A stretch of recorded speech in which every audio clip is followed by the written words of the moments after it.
نگاه کردن میفهمی که این کیفیت پایینه، آره اون کیفیت بالاست. این اسباب بازی یه پسر کوچیکه، این واقعا واسه مرد ساخته شده. حال میده از اونجا برو. خیلی حال میده. ولی چپمون نکنی. گاز تو جنگل. گاز تو جنگل. تو جایی که آفروده معمولا با ماشین دیگه الان اینجوری میشد. معمولا خوراک شمال نیست این ماشین. خیلی خوراک شماله. بریم. وای. ترمز. امروز اومدیم با G63 AMG ویدیو بگیریم. G63 AMG معمولی هم نه، G63 4x4 در توان 2، یعنی غوله مرحله آخر G63. از این G63 خفن‌تر، بزرگتر، باحال‌تر نداریم. داریم؟ نداریم. میگید چرا؟ پس تا آخر ویدیو رو ببینید. بریم.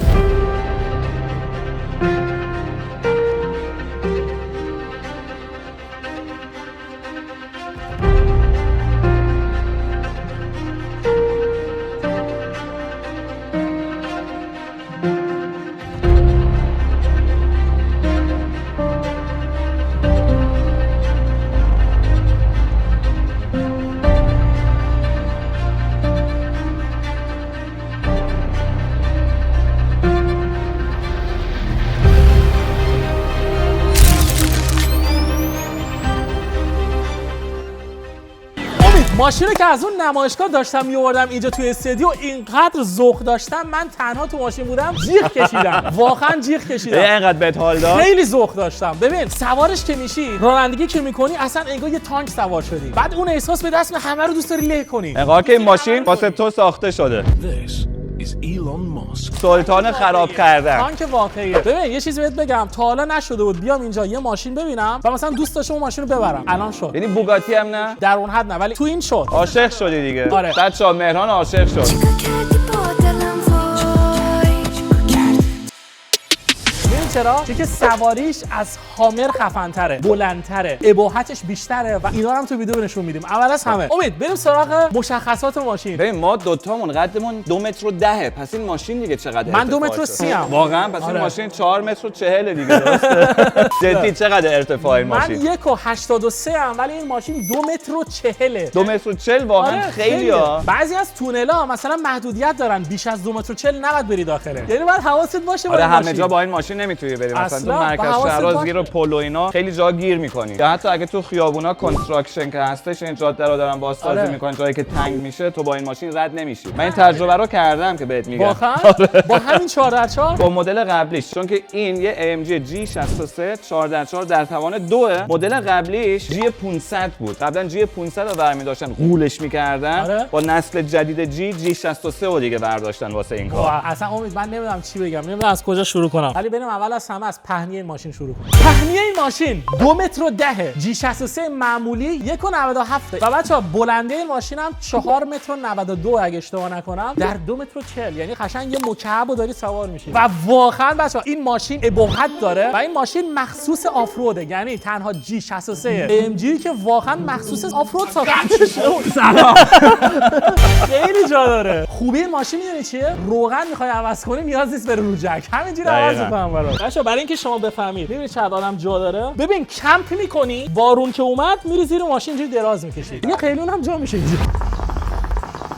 بریم سراغ لاستیکاش. ببینید رینگای این ماشین از 22 اینچ شروع میشه و لاستیکاشون هم خیلی بزرگه. به هیچ عنوان با این لاستیک شما هیچ مشکلی تو شهر ندارید. یعنی رینگ تو نمیتونی بزنی اصلا، بولوار رد هر کاری خواستی بکنی بکن. خیلی باحالن. بعد گلگیرا رو نگاه کن اینجا چقدر پنج رو نگاه کن، این اضاف شده به گلگیرا، می‌بینی این قسمت این پارت‌های کاربن فایبرن. اینم موتور ماشین V8 بیتور بود، 4 لیتر حجم موتور، 585 اسب بخور، مثل خود G63 دیگه. بچه‌ها حالا بیاین، آدم میخواد سوار این ماشین بشه، یعنی واقعا ببخشید که میگم جر میخوره آدم. نه میخواد سوار ماشین بشی اشتباه میکنی. ببین امید کسی که این ماشین رو داره میخره اینجوری نمیره سوار بشه. کسی که همچین ماشین داره یه نفر رو داره که براش اینجوری میکنه. پله میره بالا. اینجوری میکنه بعد اون سوار میشه. حتی اینجا معلومه، نگاه کن جایی که سابق قبلیش همیشه سوار شده جا کفشش مونده، چون که تو باید واقعا اینطوری بکنی همیشه. نه هیچ راه حل دیگه‌ای نداری. بعد نگاه کن تو مثلا باید اینجا فرمونو بگیری چون که دسته چیزی هم نداره. این یکی از نکات بدشه. بعد نگاه کن الان میبینی من چقدر باز شدم. آره آدم باز میشه. بعد اینطوری میری بالا. حالا سوار شدنش یه چیزه، پیاده شدنش یه چیزه دیگه. باید بپری پایین. یعنی باید واقعا اینطوری درو باز می‌کنی، اینجا وای میسی، اینطور چپ و راست تو نگاه می‌کنی، بعد کسی که نگاهت نکرد اینطوری می‌کنی. اینجوری لنگو میدی بالا، این لنگو که داری بالا، بعد نوبت اون لنگه، این لنگ هم میدی بالا. یه نگاه بخیه میکنی. رنگ لباسات هم 3 تا با داخل ماشین. من اینو بردارم. نگاه کن اصلا واسه تو ساخته شده. This is Elon Musk. امید با تسلا عوض میکنم 100 میدم بهت. اگه این ویدیو 100,000 تا لایک بخوره امید ماشین رو بهم میده. امید بی کنارم یه ثانیه. الان با اینکه من نشستم توی ماشین خودم از بالاتر. معمولا کسی که میشینه پایین‌تره، درسته؟ الان تو توش نشستی و بالاتری از من. لامبو که بخوای بشین انگار کف خیابونی. کف خیابونی. البته بیرون یه هامر هم هستش، میتونیم با هامر هم حتی مقایسهش بکنیم. حالا برای پیاده شدن شما باید اینجا اینجوری، حالا یا باید بپرید پایین یا اینکه اینجوری وای میسی، خب میپری پایین. کل بدنم تکون خورد. حالا قبلا رو جی 500 میتونستی سفارش بدی از برابوس. 10,000 یورو هم پول اون پله بود. 10,000 یورو واسه پله که با کلید ماشینا که باز می‌کردی پله باز میشد. بعد مثلا 2 تا پله داشتی که بری بالا. واسه این نسل جدید هنوز نیومده این پله. مغز تو که بیزینسیه واقعا ناامیدم کردی. میریم مسائل ساختمون فروشی‌ها یه پله 3 متری بهت میدن 10 یورو. آره. 10 یورو 10,000 یورو. ولی من همون پله رو که بهت دارم میگم می‌خریدم 8,000 یورو به مشتری می‌فروختم 12,000 تا. آفرین بیزنس خوبه. This is Elon Musk. امید پله فروش تو کامنت ها بنویسید خودش. امید پله فروش. امید جی کلاس که اصلا نیاز به توضیح نداره. درو که باز می‌کنی دیگه تو الان به من نمی‌تونی بگی مهران جان آرام درو ببند. نه اتفاقا پیش ماشین من بگم مهران سفت درو ببند. آفرین. ببین الان مثلا من اگه اینجوری ببندم بسته نمیشه. سافت کلوز هم نداره، سوسول بازی نداره این ماشین. این ماشین مخصوص آفرود و خشن بازیه. دقیقاً ماشین تکون نخورد. اصلا یه ذره هم تکون نخورد. زمین تکون خورد، جی تکون نمی‌خورد.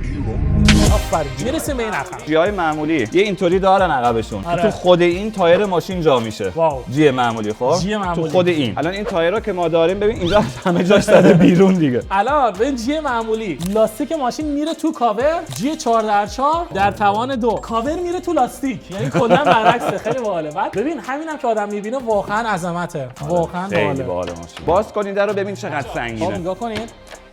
آره سنگینه. میدونی چرا سنگینه؟ چرا؟ به خاطر تایره. امید صندوق عقبش که دیگه خب جیه دیگه. جیه. ببین اتاقه ماشین کاملا جیه. قبلا تو بچگی یه چیزی نگاه می‌کردم بهشون میگفتن مونستر تراک. آره. اگه یادته ماشینای معمولی رو مونستر تراک می‌کردن. ادیتور اگه میتونی اینو عکس مونستر تراک رو بذار. منم میفرستم. ادیتور هر کی نکنه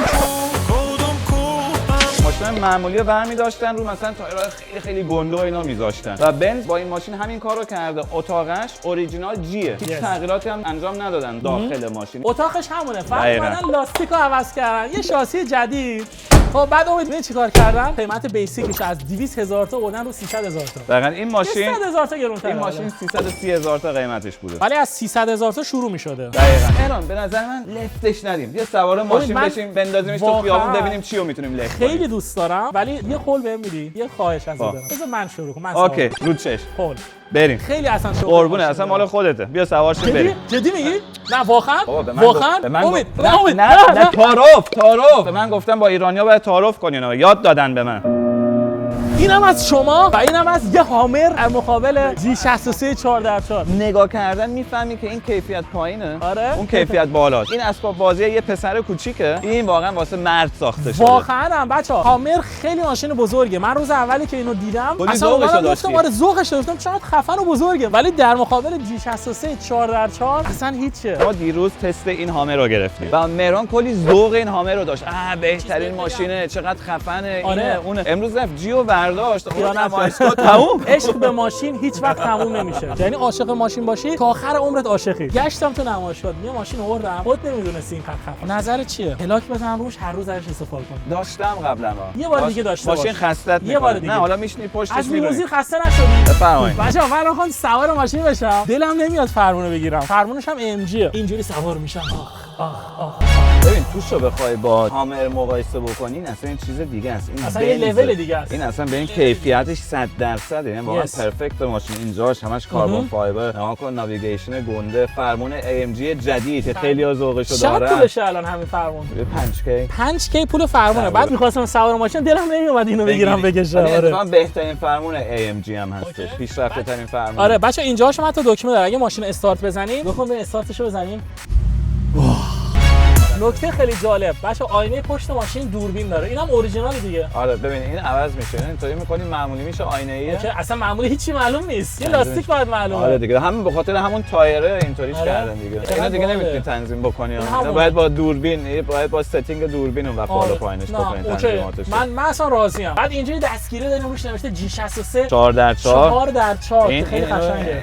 4x4 در توان 2. آقا ما بزنیم تو دنده. من دوست دارم بدونم بچه‌ها تو ایران یعنی همینطوری میگنش 4x4 در توان 2. اینو ما داریم درست میگیم چون که ما الان داریم ترجمهش میکنیم از آلمانی به فارسی.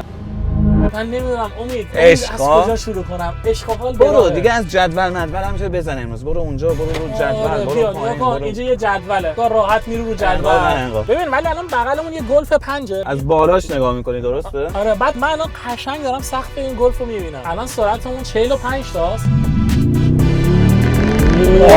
میکنه ماشینا. بعد اصلا صدا اگزوزش هم خیلی باحاله. ببین هم میکنه همین که صداش خیلی خفنه. من اینجا نشستم احساس میکنم سوار یک تانک پرسرعت و پرقدرت نشستم. پادشاه خیابونه. دقیقاً من این حس دارم. واقعا احساس ابهت آدم بهش دست میده. صندلیاش کولر دارن، هیتر دارن، ساوند سیستم بورمستر داریم، کاربن فایبر. این کیفیتش همون بنز دیگه. حسی که آدم دست میده که سوار یه بنز اس کلاس شدی ولی خب تو بدنی یه تانک. دقیقاً همین حس. خوبیش همینه دیگه که اکثر ماشینا نمیتونن اینو. معمولا مثلا ماشینایی که این تیپی هستن، قولن تراک هستن، اتاقشون دیگه کامفورتبل نیستش، اتاقشون به این راحتی نیستش، به این لوکسی نیستش. اونا دیگه مثلا هامرن، اسباب بازی طوری ان، بیشتر پلاستیک طوری ان داخل ماشینا. بعد من الان مثلا لاینای بغل خیابون راست و چپ مثلا از این دید تا حالا ندیدم که اینقدر بالام. خب الان من دارم عادت میکنم مثلا روی لاینا بمونم ولی هیچ ترسی از یه بلوار ندارم دیگه. امید سرعت ما 50 تاست. آماده گاز هستی؟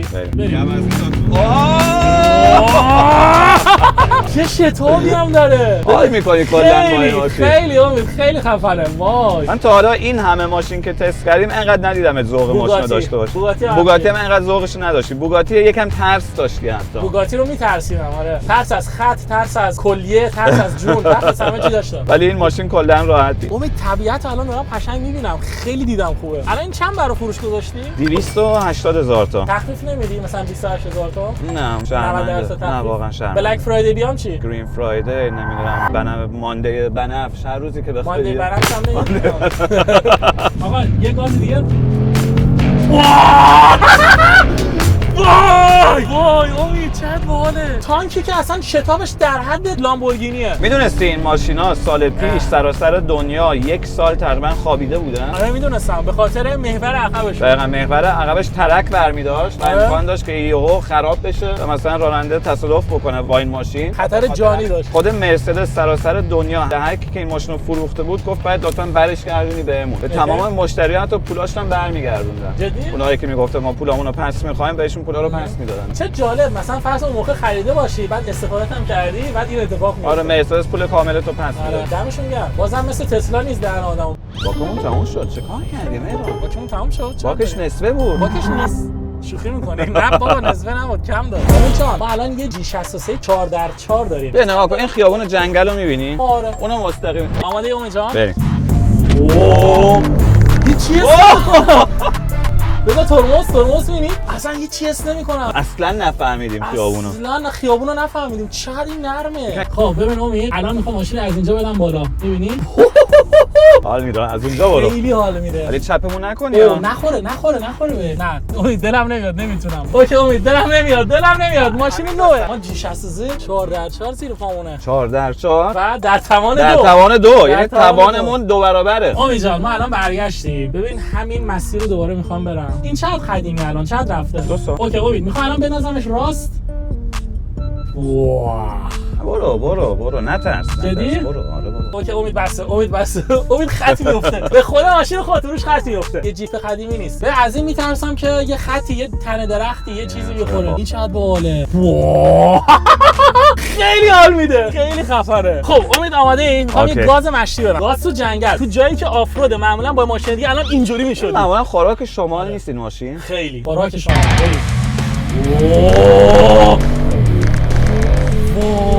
ترمز.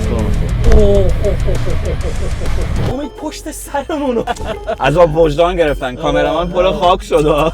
ولی رفت اون پشت خاکی نشه. ولی خیلی خفنه. امید می‌خواد تو بشینه پشت فرمون. نه اوکی. نه نه. ببین بدون تعارف میدونم. واقعا نمیخوای بشینی؟ امروز روز مهرانه. باش لیتس گو. حال داد؟ خیلی رفتیم توی خیابونی که آفرود هم هست، گاز دادیم، نمیدونم از 2 تا دست انداز رد شدیم، هیچ چیز نکردیم. از 10 تا امتیاز چقدر امتیاز میدی به ماشین؟ میدونی دیگه، جوابمو میدونی. 100 تا فکر کنم. جواب از 10 میدونی. تا 100 تا میدی فکر کنم. از 10 تا رو راحت میدم. الان بتونی انتخاب کنیم بین یه لامبورگینی هوراکان خب. یا این جی. امید هوراکان ماشین مورد علاقه میدونم. دست رو نقطه زدن نزن. به خاطر همین این دوتا رو دارم میپرسم. جزء تاپ 3 خفن ترین ماشینا شده این الان 100% که تو دوست داشته باشی داشته باشی. 100% جی 63 معمولی نه، این 4x4 در توان 2 این آره. این لامبورگینی هوراکان، خب بعد کروک بدون سقف. یه ماشین بعدی و دیگه بوگاتی 100%. من میگم تو اگه اینو خریدی یه روزی ان شاءالله خب. اسم کانال خودت هم عوض کن، از مهران ام کی بذار مهران ام کی در در توان 2. آقا قبوله. لیتس گو.